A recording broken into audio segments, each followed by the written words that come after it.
And now a 60-second improvised, without any prep, speech from Alex Knight. We have, Alex, what is the forbidden balloon animal? Let's see. I mean, it's the porcupine, for sure, because you can't do those quills too well. But when you said forbidden animal balloon, I heard special shapes balloon at the balloon fiesta, and I thought the penis, which is not an animal, but there is no special shapes penis. But what a bold one! That is a huge investment to make a penis-shaped balloon. I mean, there must be a big one somewhere. But I would love to see it. I had a beautiful girlfriend, Christine Cassaus, who took a photo once of the Jesus balloon reaching out his hands, and then the Jack Daniels balloon floating right looking at it. And so if the penis balloon was around, my goodness, it would definitely be erect. And again, like most of the drum penises, probably circumcised. It would be aggressive and sexual. But going back to the balloon animals, they're fun to do, and it is the porcupine. Yes. 1000% time. Good job. Great. Here we go. And now a 1-minute riff by Sarah Kennedy. Sarah, if you could put wheels on anything, what would it be? What a question to ask me, because I'm the kind of person who wants to put wheels on everything. If I'm in an IKEA or if I'm in like a Lowe's, I'm very attracted to the aisle that has the casters in it, because just a set of wheels that you're allowed to just affix to anything is the coolest possibility.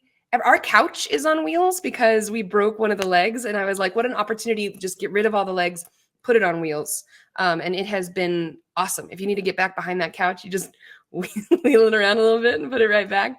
So, and then if we had the couple times we've moved with it, it's been so easy to move because we just like pick up one side of it and just wheel it on out like a wheelbarrow. 10 seconds. Thank you. So if you're asking me what I think needs wheels that doesn't have wheels on them right now, it's pretty much anything my wife has told me no to, because I have tried to put wheels on pretty much everything. Our bed, I think, would be better on wheels. I think it would help us out when we needed to get something from underneath. I also think most of our stuff downstairs, like our coffee table, would be better on wheels. And they sell really fancy, expensive coffee tables on wheels. And I try to point that out. Like, look at the value increase.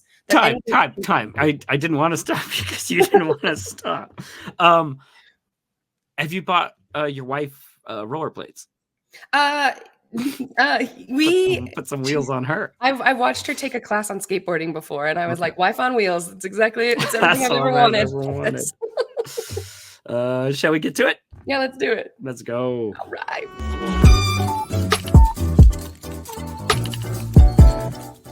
Welcome to the Goofball Coalition, the podcast that lives where improv and stand-up collide.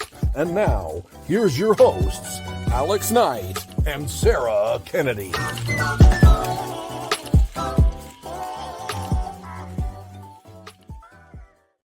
Hello, welcome to Goofball Coalition, the podcast where improv and stand-up play hacky sack in the quad together. I am Alex Knight. I represent the world of improv comedy. And I'm Sarah Kennedy. I'm a stand-up comedian. I'm super excited about this episode because it's been a long time coming, I think. Yeah. Yes. You may have remembered a couple weeks ago when Alex had stumbled across a Reddit thread in the stand-up subreddit talking about why improvisers got the short end of the stick from stand-ups. Like, what's the going reputation for improvisers with stand-up comedians? And yeah, the question was, is there beef? And the answer seemed to be, yes, there is. Right. And so at the end of that episode, we had decided, like, oh, we better find the other side of this conversation. Like, maybe is there something on Reddit, like an improv subreddit that's maybe talking about this exact same conversation? Oh, yes, there is. Yes, there is. And in fact, they're talking about that exact same thread. So what we found today is the Reddit thread about that Reddit thread. So I'm super excited. I have here, I'm going to pull it up real fast just so I can show. I will say from the top, it was a shorter response. So like there was less heat and fire behind it. A little less, yeah. Less drive.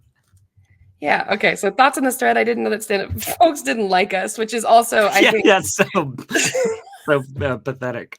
Even the title is just such a nice. I mean, it's just so much nicer than ours. It's just like, why? Not thoughts on this one. Fuck these guys. Yeah, exactly. It was like, they didn't like us. Doesn't even curse in it, and the other one had cursing. Mm-hmm.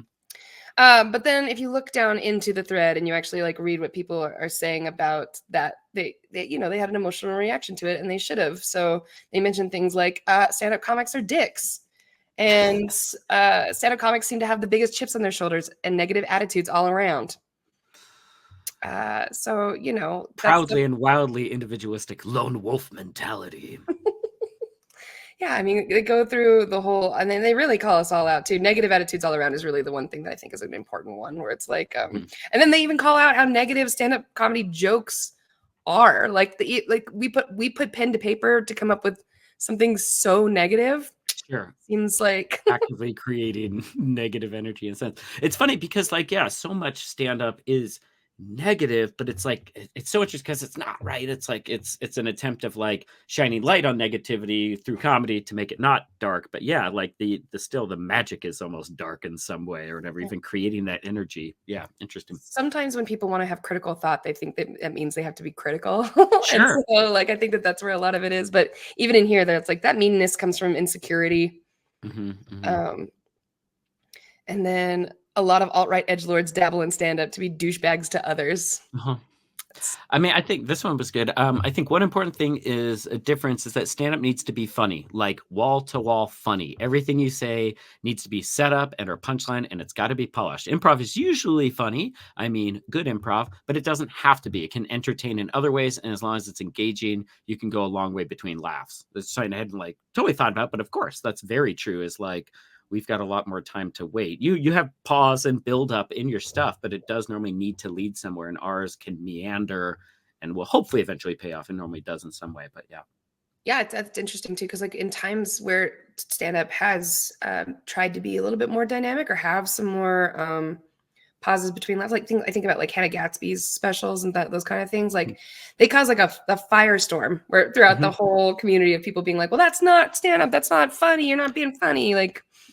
So. Who's the most right now current contemporary, like most inventive or like breaking the system stand up? There's a lot, I think. It depends. I mean, that's the kind of the neat thing about stand up and what makes it so different than like Gallagher and Carrot Top and like all that stuff has been covered, so you don't see a lot of like. Yeah. I guess that's what I'm looking for. Is there a modern version of that? Someone that's like, I don't know. I mean, I think with an AI or I don't know. Yeah, I mean, we looked at that one article about that show that does it, and like honestly, I think like Tyler Jackson, he lives in LA right now, but he does Late Breakfast, which is like, but there's a lot of shows that are very similar. Like the Riff Raff Room at the Comedy Store is also like this too, where it's like comedians are given a challenge before they start their set, and then they have to achieve the challenge while telling jokes. And so I think a lot of that is pretty innovative, and you have to come up with. So it's like mechanical, like you have to put this hat on this dog by the end of your set, or is it more like you have to mention, I don't know, both? It's all of it. Yeah. So like there's been a bunch of different, like they come up with all kinds of fun, inventive ways to get people to approach their comedy differently, which I think is really cool. But yeah, for sure, that pressure normally exists in stand-up of like it all needs to be perfect. Improv. There's a metric that you get, but like some industry will tell you that you don't have enough laughs per minute. Like you literally have to be like shortening up the jokes so that there are laughs per minute. I call them JPMs, those jokes per minute, right? Yeah, really. And so it's crazy. So one thing I did think was really interesting about this thread is that they mentioned Armando's as a form. Is that kind of what we were talking about the other day, where it's like it's normally like a monologist does a monologue and then you do stand up based on it.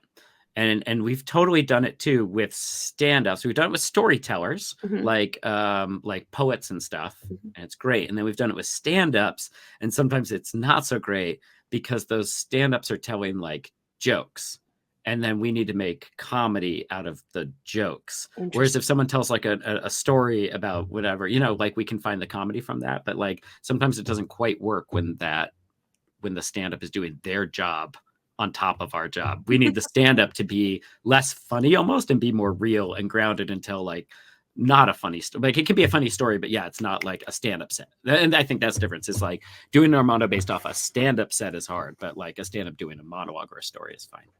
That's very fair. Yeah, that's interesting because when we've talked about like doing like a Goofball Coalition thing, I've always pictured it kind of like that, where it's like the stand-up will do their set and then it'll inspire the improv off of it. But totally, again, it can be done, but like I think that is the possible trouble, is like if they're making specific jokes, it's like almost hard, like you've put the audience in like, I'm at a bar with a woman and this is the exact situation, so like they're gonna almost expect that, or like if we try to do that, it's already been done, kind of. So that's more like improv benefits more from a neutral starting ground and then to jump off of that a little bit. Interesting. That said, it's fun when we do have a stand-up there, because the other trouble is the stand-up might also have those stories set, but if they're doing it right and they're really open, loose storyteller kind of stand-up, they'll do their set, we do our stuff, and then their new set is based off of the stuff they saw specifically, instead of just here's another bit about a different thing. And so that's another danger of a stand-up doing it, as opposed to just like public speaker of some kind. But again, that just turn off that part of the brain and make it a little more loose, I think. Yeah, that's cool. I mean, it's so funny too, because even in the thread about it, that people are like, "There's so much absolute dog shit stand up," and I don't know. That's like what it's totally your intake of these things, because I'm sure it's about equal parts good improv and bad improv, good stand up and bad stand up. Like, it is happening all over all the time, and yeah, it is terrible. It can be. Yeah, it's just interesting too, because what's funny is stand-up comedians are the first ones to also call out when stand-up is bad. like there's like so many other comedy podcasts in town which will literally just like call out people by name and be like, "You're not funny. Get off. Stop doing stand-up." And it's like, that's all. It's not. I mean, save it. I save it for Reddit, where I go and say that. This one was interesting. Both stand-up and improv are striving to get to the core or the truth of an experience, but stand-up tends to unearth the underbelly, shadow sides of ourselves that we're afraid to say out loud. And improv brings out the unfiltered joy, childlike play. Not that either can't contain elements of the other, but in general.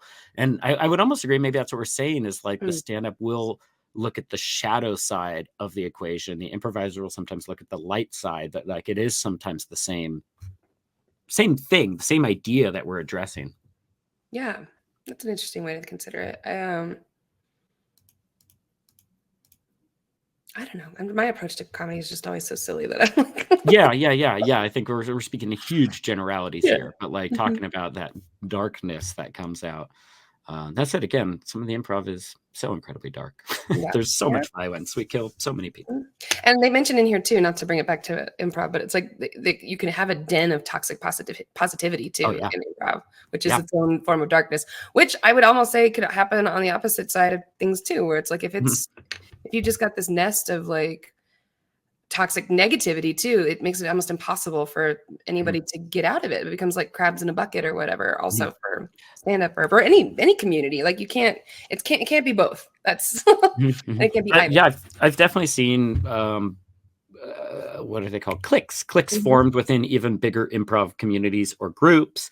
And then it's weird because it's like you're mad at that person for not being like in your, because they don't mesh completely. It's like I don't know, it's really tough.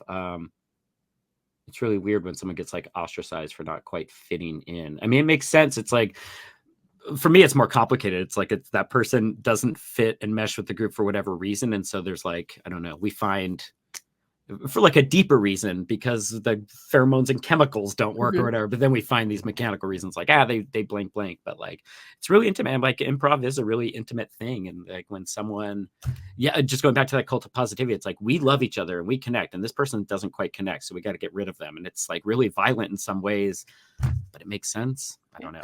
Well, this is interesting too. Okay, let's talk, because you've got auditions coming up for the show. And so there's professional reasons why somebody gets accepted versus not accepted. Or like, how do you keep that from just being like, you mean like what are the actual guidelines of like you've had 6 years of blank or whatever? It's tough. There are none. It's an artist that we're hiring. And so it's if they're good and they have no training at all and no experience, but they're great, I'm happy to take someone and polish them up. Like, the more important thing is that je ne sais quoi, little spark and talent and confidence and bravery, I think, is like maybe the most important part about hiring a comedian.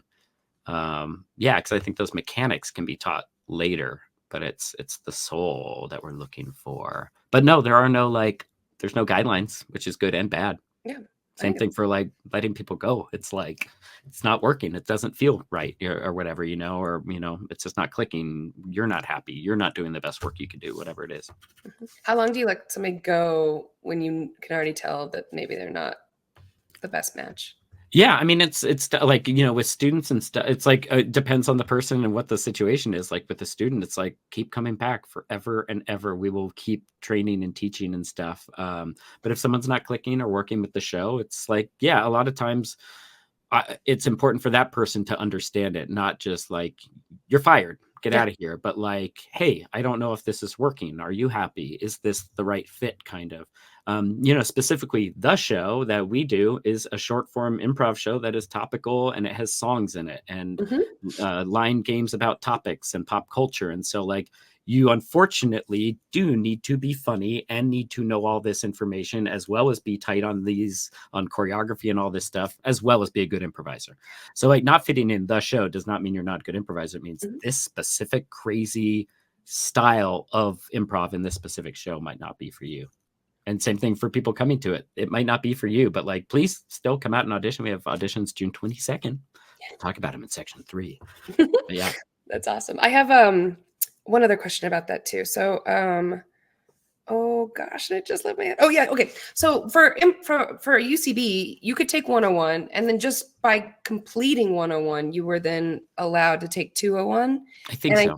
And then 301, I think maybe was the last level where you could just take it just because you had the lowers. Then you had to audition for 401 and the beyond, like the more specialty ones. Is that similar with what y'all do, or do you have? We don't have auditions right now. Our class system, we just got a new curriculum. I think we have 4 classes right now, and then we're going to be offering like advanced, like long form study, short form study, and like workshops and stuff on top of that.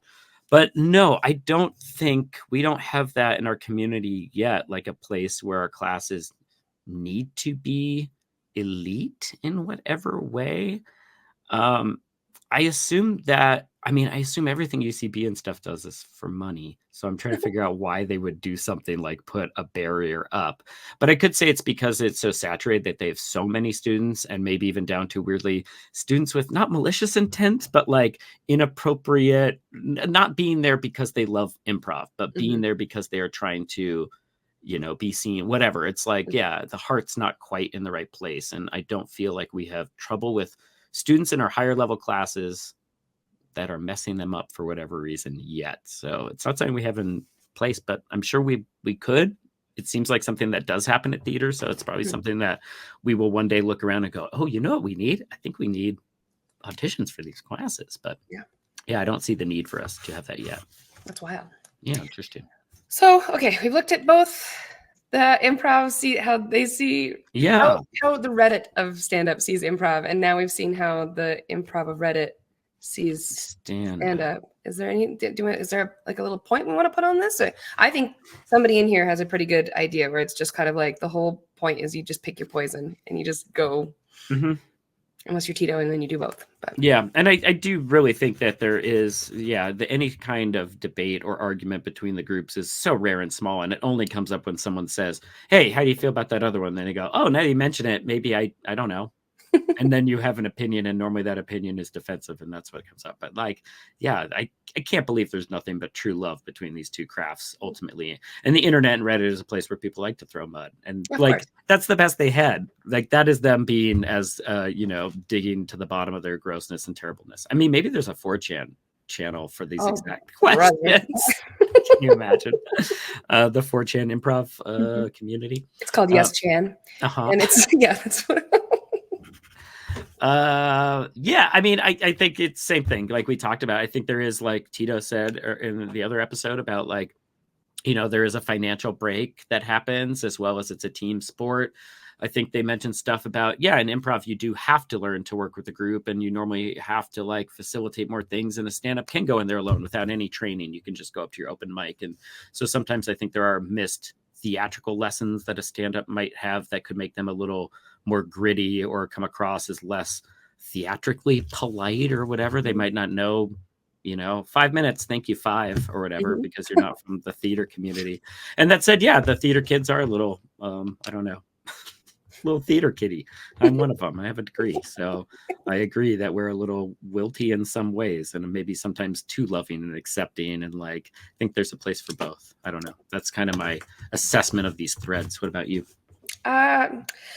I mean, all I can take away from it is just that stand-up is incredible. I'm just kidding. No, I think you're onto something. I think stand-up comedians could stand to be a little softer. I think they could be a little kinder. But we'll see. I think improvisers could be a little tougher. Like, I really do think whatever that perceived soft weakness and grittiness are, I think it's kind of true. And I think they could both, definitely like polish each other a little. Just a hair. That's the nice thing about us sharing a comedy corner, is we have every opportunity to kind of see what happens when we mix them. So, all right, cool. Yeah, let's go to segment 3. Section. I like section 3. I like section 3. Segment last time, but we can either section one. 3 sounds. Yeah, it's a good. Anyway, all right, cool. Here we go. Let's go. I have a couple things. Great.